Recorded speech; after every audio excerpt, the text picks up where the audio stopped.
Good morning student. آج پھر میں حاضر ہوں ایک نئے لیسن کے ساتھ، اور آج کا جو کلاس ہے وہ کلاس 8 میں پڑھنے والے اسٹوڈنٹ کے لیے ہے. یہ ویڈیو ایک کہانی ہے. آپ کا جو چیپٹر 2 ہے سچی محبت، اس کہانی کو جس شخص نے لکھا ہے ان کا نام ہے ڈاکٹر ذاکر حسین. تو آج ہم لوگ اس کہانی کو پڑھیں گے اور سمجھیں گے کہ اس کہانی کو پڑھنے کا کیا مقصد ہے، ڈاکٹر ذاکر حسین نے اس کہانی کو کیوں لکھا ہے، اور اس کہانی کو پڑھنے کے بعد آپ کے اندر کیا مورل ڈیولپ ہوتا ہے. تو آئیے شروع کرتے ہیں. سب سے پہلے ہم جانتے ہیں کہ اس کہانی کو جو لکھنے والے ہیں ڈاکٹر ذاکر حسین، ان کی پیدائش 1897 میں حیدرآباد میں ہوئی، جہاں ان کے والد ایڈوکیٹ تھے. اور جو شروع کی تعلیم تھی پرائمری ایجوکیشن انہوں نے اٹاوا میں ہوئی. اعلیٰ تعلیم کے لیے علی گڑھ چلے آئیں. پھر 1923 میں جرمنی گئے، جہاں سے انہوں نے PhD کی ڈگری حاصل کی. جرمنی سے جب وہ واپس آئے تو جامعہ ملیہ اسلامیہ یونیورسٹی سے جڑ گئے. 1926 سے 1948 یعنی 1948 تک جامعہ کے وائس چانسلر بھی رہے، یعنی اس یونیورسٹی کے ہیڈ رہے. پھر مہاتما گاندھی کی جو بیسک ایجوکیشن کا کانسیپٹ تھا ان میں ان کا ایک اہم رول تھا. آزادی کے بعد AMU کے وائس چانسلر بھی بنے، یعنی علی گڑھ مسلم یونیورسٹی کے بھی وہ ہیڈ بنے آزادی کے بعد. ڈاکٹر ذاکر حسین کو بھارت رتن سے بھی نوازا گیا. آپ ہندوستان کے وائس پریسیڈنٹ اور پھر پریسیڈنٹ بھی بنے. یہ بہت بڑی بات ہے کہ ڈاکٹر ذاکر حسین ہندوستان کے صدر بھی تھے اور نائب صدر جمہوریہ بھی تھے. ڈاکٹر ذاکر حسین ایک عظیم ماہر تعلیم تھے، ایک بہت بڑے جو ایجوکیٹڈ پرسن تھے. آپ کی جو تصنیفات میں ہیں حالی، محب وطن اور تعلیمی خدمات خصوصی اہم مانا جاتا ہے، بہت ہی اہم کتاب سب ہے. تو ایک کہانی ہے جس کا نام ہے سچی محبت، جو اس کتاب میں شامل کیا گیا ہے. اس کہانی کو انہوں نے ہی لکھا ہے. تو چلیے ہم پڑھتے ہیں. اس کا جو سب سے پہلا پیراگراف ہے وہ اس طرح ہے کہ جنگل ہی جنگل تھے، اور پھر پہاڑیاں ہی پہاڑیاں، پہاڑ کی جمع ہے پہاڑیاں. ساتویں جنگل کے پیچھے اور ساتویں پہاڑی کے پڑے ایک مچھیرا رہتا تھا، یعنی ساتویں جنگل اور پہاڑی کے پیچھے ایک مچھیرا رہتا تھا، جوان اور خوبصورت تھا دکھنے میں. وہیں ایک گڈریا رہتی تھی، ایک چرواہا رہتا تھا، اس کی ایک بیٹی تھی جیسے چاند کا ٹکڑا. یہ بچی بھیڑیں چرایا کرتی تھی، غریب اور بھولی بھالی تھی جیسی اس کی بھیڑیں. دونوں کو ایک دوسرے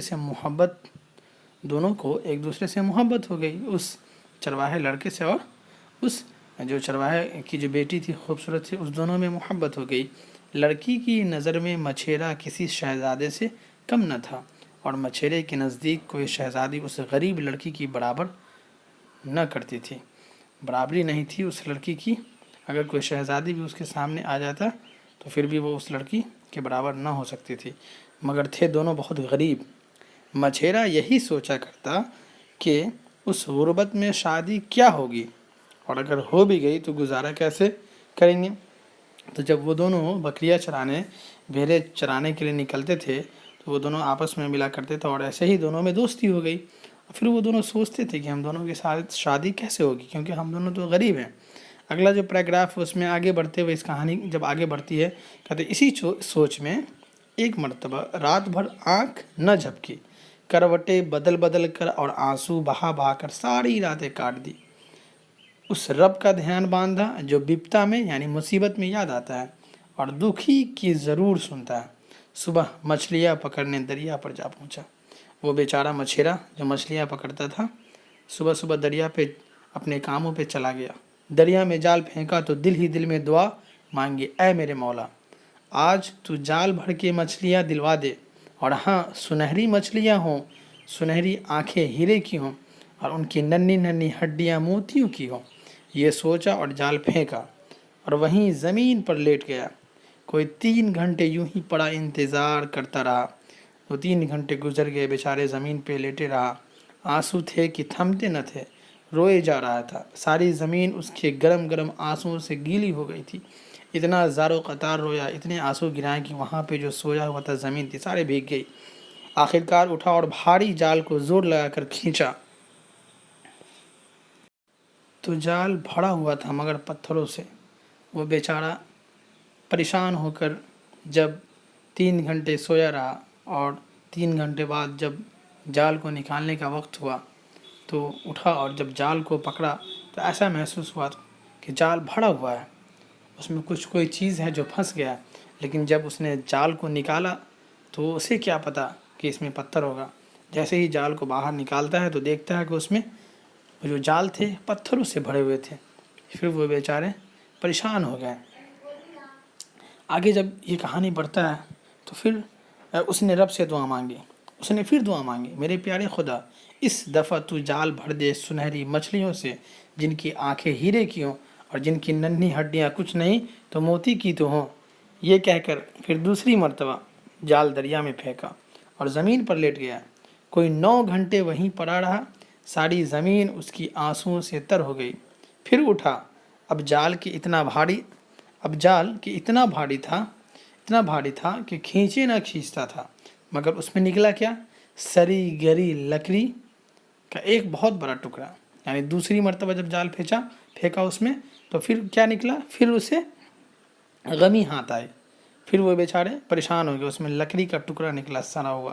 اندھیرا ہونے لگا، چڑیا اپنا شام کا گیت گا کر خاموش ہو چکی تھی، سورج بھی زمین سے رخصت ہو چکا تھا۔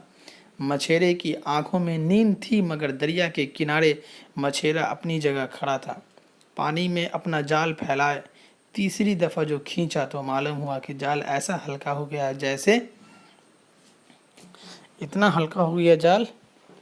جیسے مکڑی کا جالا۔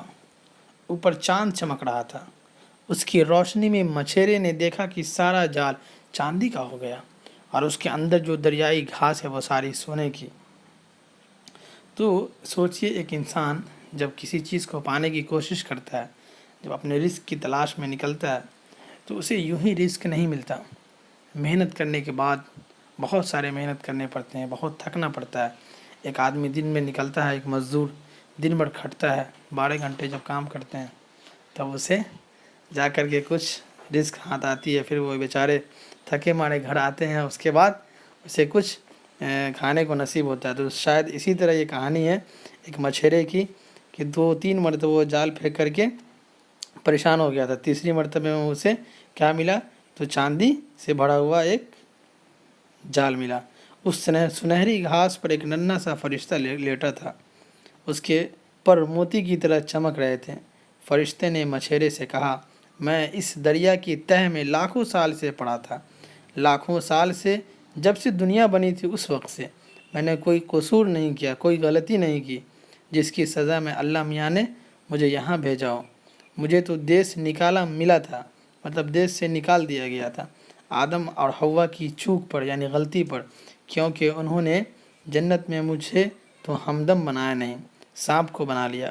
پھر اس پیڑ کا پھل کھا کر جس نے انہیں منع کیا گیا تھا، میرے نام کو بھی بٹا لگا دیا، یعنی میرے نام کو بھی بدنام کر دیا۔ اسی وجہ سے وہ بھی نکالے گئے اور میں بھی نکالا گیا۔ یعنی جب جنت کے اندر آدم علیہ السلام کو اللہ تبارک و تعالیٰ نے منع کیا تھا، ایک پیڑ تھا جس کا پھل کھانے سے، لیکن پھر بھی وہ پیڑ کے پھل کو جا کر کھا لیے تھے، تو اللہ تبارک و تعالیٰ نے کیا سزا دیا تھا؟ آدم علیہ السلام کو وہاں سے نکال کر دنیا میں بھیج دیا تھا۔ تو یہ کہہ رہے ہیں کہ دنیا میں آنے کی جو وجہ تھی وہ انہی کی غلطی تھی، اور ان کی غلطی کی وجہ سے ہم بھی یہاں آ گئے۔ پھر اس پیڑ، کیونکہ میں ان کی سچی محبت کا فرشتہ تھا، وہ انسان کہہ رہا ہے کہ میں ان سے سچی محبت کرتا تھا۔ یہی بات تو ہے کہ آدمی اب سانپ کسی محبت کرتے ہیں، یعنی سانپ جیسے محبت کرتے ہیں، وہ محبت جو سب کو بگاڑ دیتی ہے۔ آج کل دنیا میں جو محبتیں ہیں جو ایک دوسرے کے لیے ہونی چاہیے، وہ ایسی محبت نہ رہی جو پہلے کی طرح ہوا کرتا تھا۔ آج سانپ کی طرح لوگ محبت کرتے ہیں، جو دنیا کو بگاڑ رہا ہے، جو دنیا کے لوگ اس میں پریشان ہیں۔ وہ جو پہلی محبت تھی، سچی پاک محبت، اسے سب نے چھوڑ دیا۔ بس حرص ہے اور ہوس ہے، یعنی صرف اور صرف لالچ ہے۔ اس دنیا میں صرف لوگ لالچ کے پیچھے بھاگ رہے ہیں۔ اللہ کی محبت جو سچی محبت ہوتی ہے، جسے حاصل کرنے کے بعد انسان قیامت کے دن شرمندہ نہیں ہوگا بلکہ اسے جنت کا پروانہ ملے گا، لوگوں نے اسے بھلا دیا ہے صرف دنیا حاصل کرنے کے لیے، اور دنیا میں لالچی اور حرص اور ہوس کے پیچھے لوگ دیوانے ہیں۔ پیارے مچھیرے، وہ انسان، وہ جو فرشتہ تھے وہ مچھیرے کو سمجھا رہا، پیارے مچھیرے اب پھر کہیں مجھے اس گدلے پانی میں نہ ڈال دینا، مجھے اپنے ساتھ لے چل، میں تجھے وہ خوشی بخشوں گا جو کسی کو نصیب نہ ہوئی ہوگی۔ مچھیرا بولا ایک شیش محل بنا دو گے۔ پھر اس مچھیرے نے کس طرح سے اپنی جو ہے تمنا کو پوری کروانے کے لیے اس فرشتے سے فریاد کر رہا ہے کہ مجھے ایک شیش محل بنا دو گے میری پیاری گڈرنی کے لیے، کیا مجھے بہت سا سونا چاندی دے دو گے تاکہ میں اسے ہمیشہ خوش رکھ سکوں اور ایسا کر دوں کہ وہ پھر کسی چیز کو نہ ترسے اور بھوک پیاس کی تکلیف نہ اٹھائے۔